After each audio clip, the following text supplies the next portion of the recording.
안녕하십니까. 하늘빛 광성교회 박경수 목사입니다.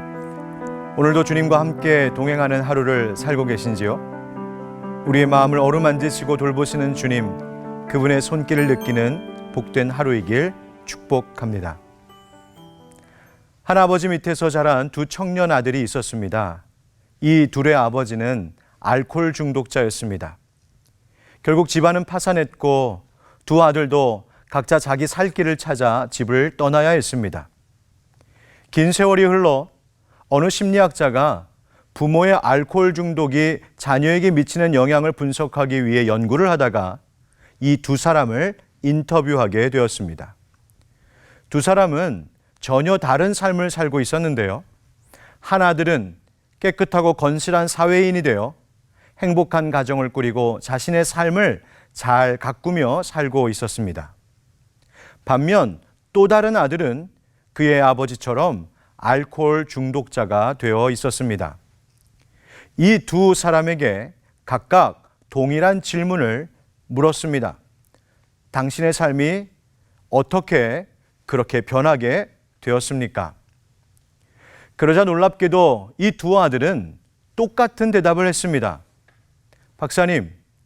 박사님께서 내 아버지와 같은 그런 아버지를 가졌었다면 어떻게 되었으리라고 생각하십니까? 무슨 말일까요? 한 사람은 그런 아버지를 결코 닮지 않기를 선택하며 살았고, 또 한 사람은 내 아버지가 그러니 나라고 뭘 어쩔 수 있겠어라는 생각으로 그렇게 살았다는 말입니다.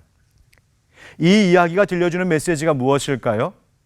삶은 나에게 어떤 사건들이 일어났었는가에 있지 않고 나에게 부딪혀온 그 사건들 속에서 어떤 마음과 행동의 선택을 했느냐에 달려있다는 것을 말해주고 있습니다. 선택은 갈림길과도 같습니다. 이 길을 가면 저 길을 동시에 갈 수는 없기 때문이죠. 그렇다면 여러분은 매일 어떤 선택을 하며 살고 계십니까? 그리고 그 선택의 기준으로 무엇을 삼고 계신가요? 예레미야 선지자에게 하나님께서 이런 말씀을 주셨습니다. 세상에는 두 종류의 인생이 있다는 말씀이었습니다. 하나는 저주를 받을 자의 인생이고 다른 하나는 복을 받은 자의 인생이라고요. 이 두 종류의 인생을 선명하게 대조하기 위해 전혀 다른 형편에 있는 두 나무로 말씀해 주셨습니다. 먼저는 사막의 떨기나무입니다. 예레미야 17장 5절 6절 말씀에 여호와께서 이와 같이 말씀하시니라. 무릇 사람을 믿으며 육신으로 그의 힘을 삼고 마음이 여호와에게서 떠난 그 사람은 저주를 받을 것이라. 그는 사막의 떨기나무 같아서 좋은 일이 오는 것을 보지 못하고 광야 간조한 곳 건건한 땅 사람이 살지 않는 땅에 살리라. 이 사막의 떨기나무와 같은 인생에 대해 하나님은 두 가지를 말씀하시죠. 좋은 일이 오는 것을 보지 못하고 좋은 일이 없다는 것입니다. 광야 간조한 곳 건건한 땅 사람 살지 않는 땅이라는 것은 사람이 다니지 않고 생명이 없는 땅과 같다는 겁니다. 사막의 떨기나무는 사막에서 자라는 관목으로 소돔 사과라고도 불리고 광야의 저주받은 레몬이라는 별명도 있다고 합니다.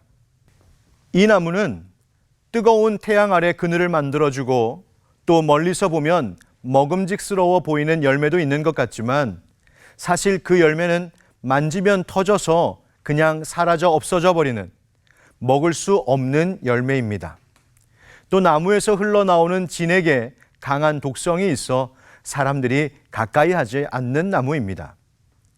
이 나무를 칭하는 히브리어 아르아르라는 이름의 특징도 있는데요. 빈궁한, 가난한이란 뜻입니다. 즉 열매가 없고 소망이 없는 인생을 상징하는 나무인 것이죠. 삶이 왜 이렇게 되었을까요? 5절에서 말씀하신 것처럼 먼저는 사람을 믿고 의지한 것 때문이라고 하십니다.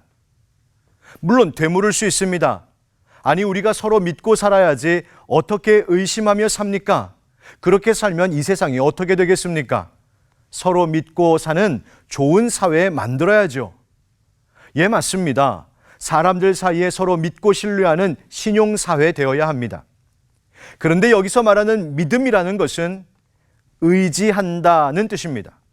내가 의지하는 그 사람이 나에게 행복과 안도감을 줄 수 있다고 믿는 것이지요.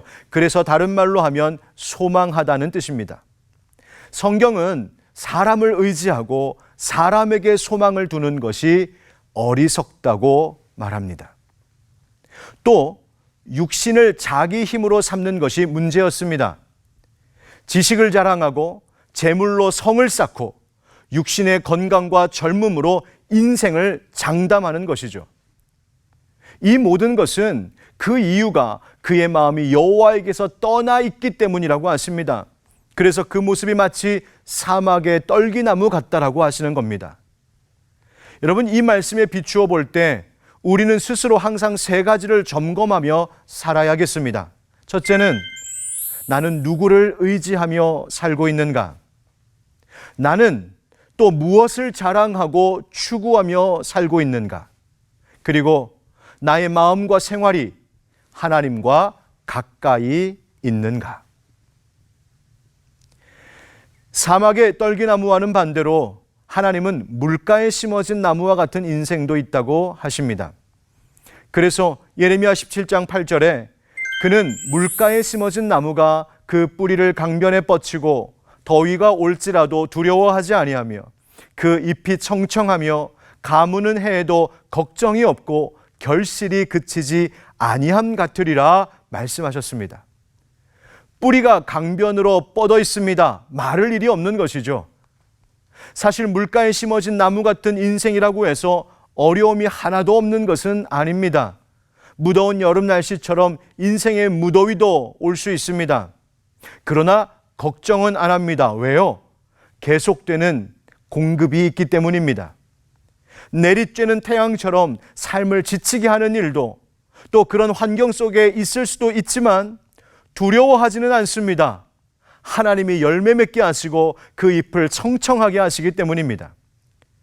이런 인생을 사는 사람은 어떻게 이렇게 아름답고 복된 삶을 살게 된 것일까요? 7절 말씀에 그러나 무릇 여호와를 의지하며 여호와를 의뢰하는 그 사람은 복을 받을 것이라 말씀하셨습니다. 사람이 아닌 주님을 의지하고 육신의 것이 아닌 하나님의 것에 소망두며 사는 그런 삶이기 때문이라고 하십니다. 그런데 생각해 보면 우리 모두가 이와 같은 삶을 살기를 다 원합니다. 어느 누가 물가에 심어진 나무가 아니라 사막의 떨기나무 같기를 바라겠습니까? 그렇다면 여기서 우리가 가져야 할 삶의 태도, 또 해야 할 일이 있음을 깨닫습니다. 그것은 내 마음의 나무를 옮겨 심는 일입니다. 물가에 심어진 나무라고 할 때 이 심어진이라는 말은 히브리어로 샤툴이라는 단어인데요. 그 말의 뜻은 옮겨 심어진, 이식된 이라는 의미를 갖고 있습니다. 그러니까 이렇게 생각해 볼 수 있는 것이죠. 어쩌면 이 나무는 처음부터 물가에 심어졌던 나무가 아닐지도 모릅니다. 처음에는 사막의 떨기나무처럼 건조한 곳, 물이 마른 곳에 심겨져 있던 그런 나무일 수 있는 것이죠. 그런데 그 모습을 안타깝게 바라본 누군가가 조심스레 그 나무를 건조한 땅에서 옮겨 심었다고 생각해 봅시다. 나무 옮겨 심기를 해보신 분은 아시겠지만 다치지 않게 조심스럽게 해야 할 일이고 또 옮겨진 곳에 잘 뿌리 내리도록 정성을 들여 돌봐야 하는 일입니다. 그런데 옮긴 그곳이 고맙게도 강변, 물가여서 이제는 물이 부족할 염려가 없다고 한번 생각해 봅시다. 물가에 심어진 나무, 바로 그런 나무일 수 있는 것입니다. 그렇습니다, 여러분. 우리는 매일 마음의 나무를 옮겨 심어야 합니다. 이것이 인생의 갈림길에서 우리가 잘 분별해야 하는 중요한 선택입니다. 내가 처한 환경이 지금 당장 달라지지는 않습니다. 어느 날 갑자기 형편이 좋아지는 것도 아닙니다. 어제와 똑같은 문제가 오늘 여전히 있고 오늘 겪는 어려움이 내일 또 기다리고 있을지 모릅니다. 직장에 나가면 여전히 대하기 어려운 사람들과 함께 일해야 할 수도 있습니다. 오랫동안 기도했지만 해결되지 않는 가정 문제 혹은 관계 문제 때문에 가슴앓이 하는 분도 계실 겁니다. 자녀 문제, 건강 문제, 재정 문제, 이러한 일들이 어느 날 갑자기 한순간에 뒤바뀌기를 기대하기란 사실 어렵습니다. 그러나 매일 매순간 우리는 선택하는 겁니다. 무엇을요? 내 마음의 나무를 어디에 심을지 말입니다. 오늘도 그냥 계속해서 사막과 같은 건건하고 물이 없는 땅에 내 마음 나무를 놔둘 것인지, 아니면 물가, 강변과 같이 메마를 일이 없는 그런 좋은 땅에 마음 나무를 심을지 말입니다. 내 마음 나무를 어디에 심어야 할지 확신이 섰다면 그 자리로 나의 마음을 늘 옮겨 심어야 합니다. 그 자리가 어디일까요? 바로 생명수 근원 되신 하나님께로 우리의 마음 나무를 언제나 옮겨 심으며 살아야 합니다. 바쁘고 고된 일상을 살다가 나도 모르게 어느덧 다시 사막의 땅으로 마음 나무가 옮겨져 갔거든 다시 물가로 옮겨 심어야 합니다. 비록 내가 처한 현실은 여전히 건조한 땅과 같이 척박할지라도 내 마음, 내 영혼의 나무는 물이 마르지 않는 곳에 심겨 있게 해야 합니다. 어떻게 해야 할까요? 바로 물가에 심은 나무라는 표현이 또 나오는 우리가 잘 아는 말씀 구절 하나가 떠오릅니다. 시편 1편입니다. 오직 여호와의 율법을 즐거워하여 그의 율법을 주야로 묵상하는도다. 그는 시냇가에 심은 나무가 철을 따라 열매를 맺으며 그 잎사귀가 마르지 아니함 같으니 그가 하는 모든 일이 다 형통하리로다. 말씀을 묵상하고 그 말씀에 근거하여 하나님께서 주관하시는 모든 생활과 사건들 속에서 나를 향한 하나님의 뜻을 묻고 또 곱씹어보는 바로 그 묵상하는 생활이 우리 마음 나무를 옮겨 심는 일입니다. 말씀의 묵상은 바쁜 일상 속에서도 진정으로 내게 중요한 가치가 무엇인지를 잊지 않게 하고 그것을 다시 찾게 하는 유익한 일입니다. 말씀 묵상은 유수처럼 빠르게 흘러가는 세월 속에서도 내가 항상 있어야 할 제자리로 나를 되돌아가게 하는 거룩한 습관입니다. 날마다의 말씀 묵상은 세상의 파도에 쓸려가지 않도록 영혼의 닻을 내리고 삶의 우선 가치가 뒤바뀌거나 무질서해지지 않게 하나님이 나를 붙들어 주시기를 그렇게 나를 내어드리는 시간입니다. 세상의 분주하고 세속적인 일들은 우리의 마음 나무를 자꾸만 생명이 없는 사막에 그냥 방치하듯 내버려 두게 만듭니다. 늘 그런 영적 위험에 노출되어 있는 우리에게 켄 가이어는 묵상하는 삶이라는 책에서 한 이야기를 들려주고 있습니다. 멕시코시티의 어느 시장 그늘진 구석에서 한 인디언 노인이 양파 20주를 걸어놓고 팔고 있었습니다. 장을 보러 나왔던 미국인 한 사람이 그 인디언 노인에게 다가가서 이 양파 20줄 다 사면 얼마입니까? 물었습니다. 여러분이 양파를 파는 노인이라면 이 질문을 받고 어떤 생각하시겠습니까? 저라면 야, 잘됐다 생각하면서 좀 깎아서라도 한꺼번에 이거 싹 다 팔아야겠다 생각했을지 모르겠습니다. 그런데 이 인디언 노인은 의외의 대답을 합니다. 저는 20줄 전부는 팔 수 없습니다. 아니, 왜 못 파신다는 겁니까? 양파 팔러 나오셨는데 빨리 팔고 들어가시면 좋잖아요. 그러자 이 노인이 이렇게 대답했다죠. 아니요, 나는 지금 인생을 살러 여기 나와 있는 거요. 나는 이 시장을 사랑한다오. 북적대는 사람들을 사랑하고 햇빛을 사랑하고 흔들리는 종려나무를 사랑한다오. 여기 있는 사람들이 다가와 인사를 건네고 자기 아이들이며 농작물 얘기를 하는 것을 사랑한다오. 친구들 보는 것을 사랑한다오. 그것이 내 삶이오. 바로 그걸 위해 하루 종일 여기 앉아 양파 20주를 파는 거요. 한 사람한테 몽땅 팔면 내 하루는 그걸로 끝이요. 사랑하는 내 삶을 잃어버리는 것이요. 그러니 나는 그렇게는 할 수 없다오. 켄 가이어는 거기서 또 유대인 학자 아브라함 헤셀의 말을 인용하여 이렇게 말합니다. 모든 사건에는 뭔가 성스러운 것이 담겨 있다고 말이죠. 그러면서 말하기를 묵상하는 삶이란 영원히 의미 있는 것이 심길 수 있도록 마음을 준비하며 살아가는 삶이다라고 설명해 주고 있습니다. 말씀 묵상은 성경을 읽고 그 뜻을 해석하는 것만이 아니라 성경이 가르쳐주는 바로 세상을 보는 눈을 얻는 일입니다. 우리는 그것을 인생관이라 말할 수도 있겠고 세계관이라고도 할 수 있겠죠. 바로 말씀이 가르쳐주는 관점으로 우리 일상의 삶에 깊이 있는 그 가치와 의미들을 찾아가는 것입니다. 마치 시인들이 자연에서 일어나는 현상과 사람들의 표정과 세상의 일들을 의미 없이 지나치지 않고 그 속에 있는 숨겨진 비밀스러운 의미들을 찾기 위해 그 모든 것들을 열심히 주목하는 것처럼 말입니다. 그래서 묵상하는 그리스도인은 다른 말로 하면 하나님 나라의 시인이라고 말할 수 있겠습니다. 물가에 심어진 나무와 같이 그렇게 살았던 한 사람이 있습니다. 바로 요셉입니다. 그의 아버지 야곱이 죽기 전에 그의 아들들을 축복하는 기도가 창세기 49장에 나오는데 거기서 야곱은 사랑하는 요셉을 향해 다음과 같이 축복했습니다. 요셉은 무성한 가지 곧 샘 곁에 무성한 가지라 그 가지가 담을 넘었도다. 요셉은 어려서 큰 고생을 했지만 그가 애굽의 총리가 된 이후로는 화려하고 풍요로운 환경 가운데 있었습니다. 총리가 된 요셉의 인생은 재물과 권력과 높은 지위를 가진 인생같이 보입니다.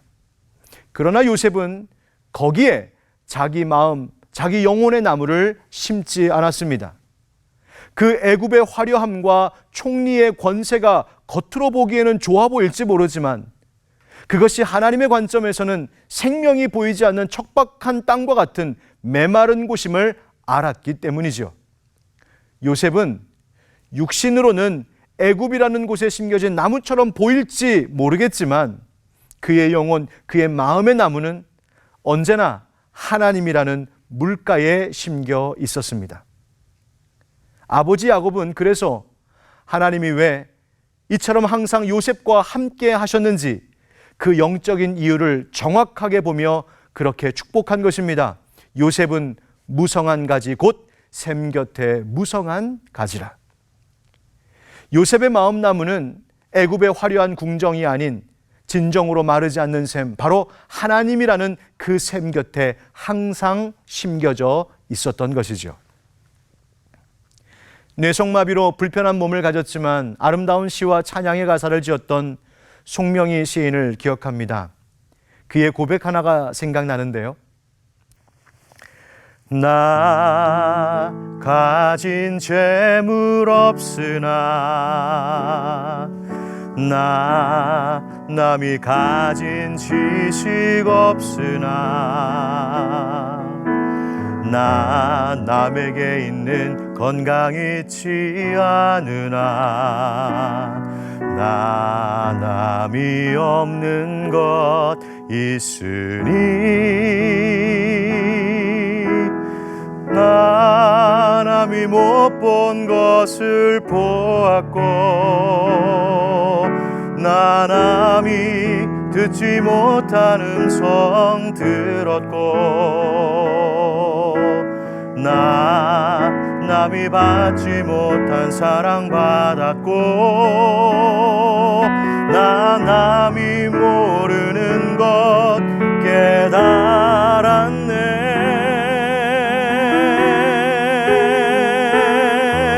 공평하신 하나님이 나 남이 가진 건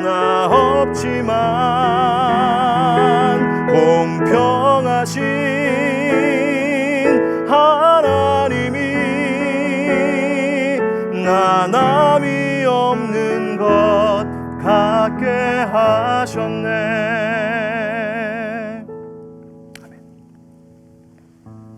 시인의 마음나무는 없는 재물, 없는 지식, 없는 건강이라는 현실에 뿌리 내리려 하지 않았고, 그 불편함 속에서도 내가 만난 하나님, 내가 들은 하나님의 음성, 내가 받은 사랑, 바로 그 진정한 샘물가 곁에 마음나무를 날마다 심으며 살았던 것이죠. 여러분, 가을이 왔습니다.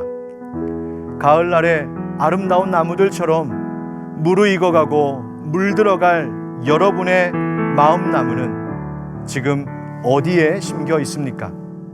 오늘도 말씀 묵상과 예배하는 삶으로 그 마음이 세상의 것이 아닌 하나님이라는 물가, 그 영원한 샘 곁에 심겨 있기를 주 예수 그리스도의 이름으로 축복합니다.